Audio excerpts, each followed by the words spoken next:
Fala galera, Bruno Orelha aqui. Esse vai ser o primeiro vídeo de uma série de vídeos de introdução ao Modern. Esse daqui é sobre o Jund.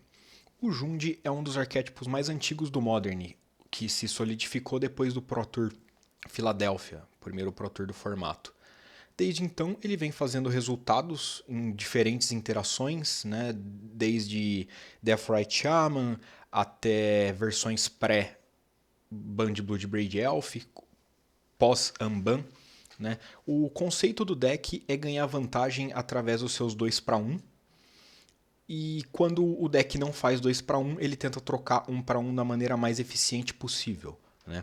Através dos seus Disrupts, Acquisition of Kozilek, que é um descarte que revela a mão do oponente e descarta uma carta de custo 3 ou menos. Ou Thoughtseize, que é uma que tira qualquer carta do oponente e você perde 2 de vida. Assim você tem controle sobre a sequência do adversário, consegue tirar aquele removal para sua criatura, peça de combo. Desta maneira você atrasa o oponente enquanto segue o seu próprio jogo. Né? Uma outra carta importante para esse plano de descarte é a Liliana do Véu, que todos os turnos descarta, que apesar de ser um efeito simétrico, cada jogador descarta uma carta, você vai atrapalhar mais o oponente, porque você ainda vai ter um Planeswalker que quando ultar, geralmente acaba o jogo. Além disso, ela é um removal. O outro Planeswalker do baralho é o Rain 6, adição de 2019. Ele gerou muita vantagem para o baralho, porque uma vez que o Rain 6 está em campo, você, após encontrar uma Fatland, você garante terreno para todos os turnos do jogo. Né? Além disso, em conjunto com a Barrenmoor e a Nurturing Peatland, você consegue dar draws. Né? Então você não só está garantindo a Virtual Card Advantage com cartas a mais na mão, na forma de terreno, como você consegue transformá-las em outras cartas. Né? Muito bom para o mid e late game, onde os dois jogadores estão na guerra de top deck e você está dando 2 draws por turno. Né? O baralho também é focado bastante em removal. Né? Temos Fatal Push, Lightning Bolt, Liliana, Assassin's Trophy, Comando de Colagan e Maelstrom Pulse no main deck.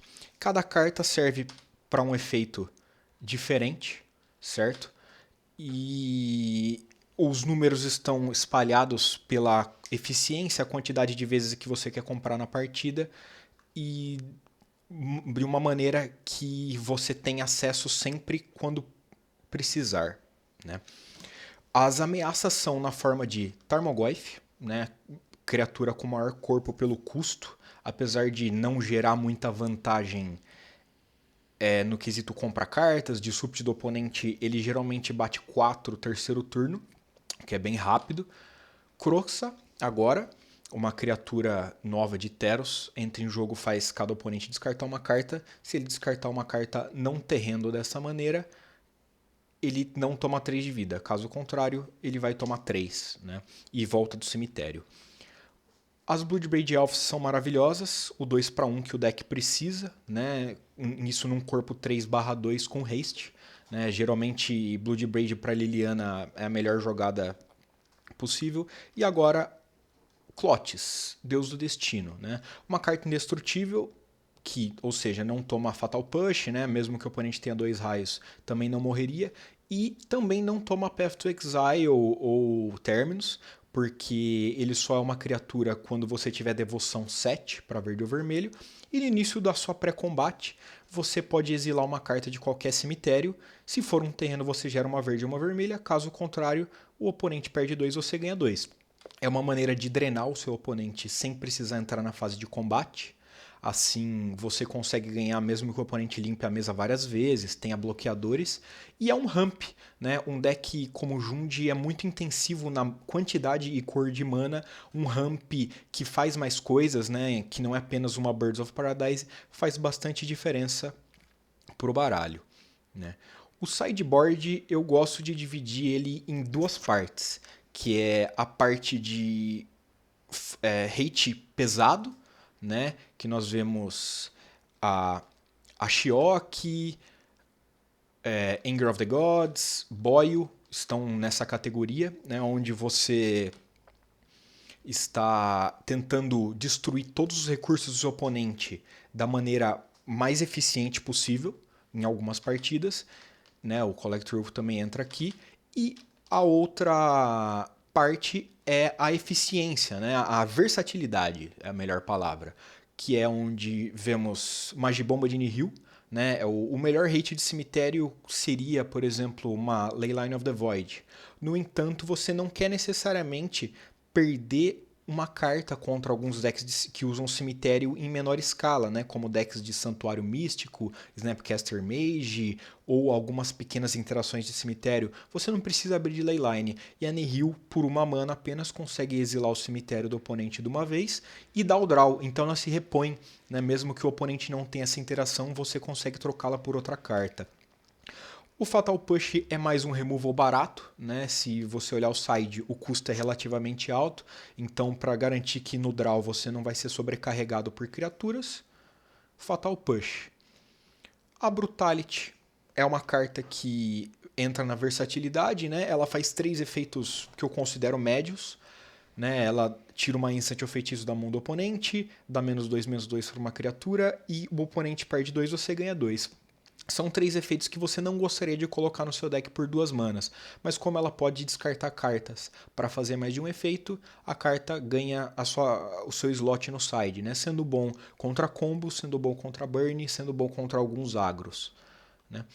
O Pillage é um split, né? Entre hate para artefatos e hate para terrenos, né? Amulet Titan, Valakut, Tron, outras coisas que podem aparecer e também como a carta tem esses efeitos bem diferentes numa carta só, ela vale o slot, né? O Shulk e o Boyle têm o mesmo objetivo, que é o de destruir os decks azuis, né? Também são muito bons contra decks que usam a Dryad de Teros, Dryad of the Elysian Groove, porque você não deixa o seu oponente virar nenhum terreno ou destrói todos, só os dele.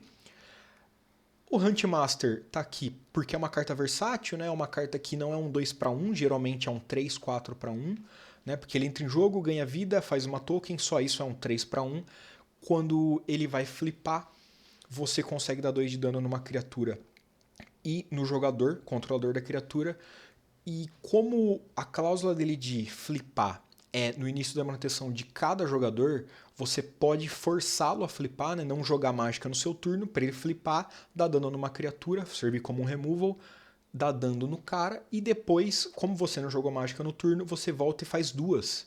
Né? E aí ele desflipa, volta de Ravager of the Fells para Huntmaster, assim você consegue fazer a dança das cadeiras, né? Você flipa, desflipa, faz ficha, ganha vida, dá dano, fica com Bishop Trample, faz ficha, ganha vida, controla a mesa gigantesca, é como se você tivesse com algum efeito obrigatório de token todo turno, né?